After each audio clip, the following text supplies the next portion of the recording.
ঈদ মোবারক। সৃষ্টিকুলের শ্রেষ্ঠ ঈদ। সম্মানিত আশিকে রাসূলেরা, আজ 12ই রবিউল আউয়াল দয়াল রাসূল সাল্লাল্লাহু আলাইহি ওয়াসাল্লামের শুভ জন্মদিন। আশিকে রাসূলদের জন্য শ্রেষ্ঠ দিন, সর্বোৎকৃষ্ট আনন্দের দিন।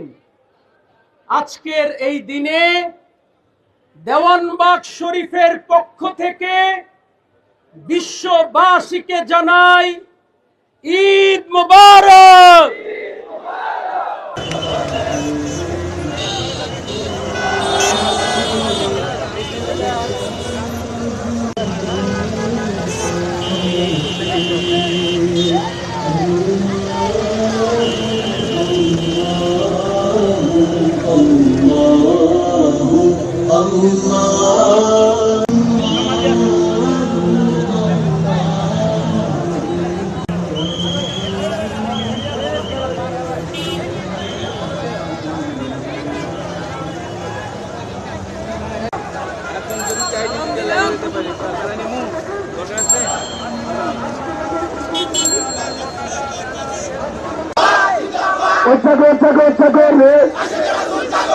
আশিকে রাসূল জাগরে, আজকে মোদের খুশির দিন, সৃষ্টিকুলের শ্রেষ্ঠ ঈদ, রাসূলের জন্ম ঈদ, শুভ শুভ শুভ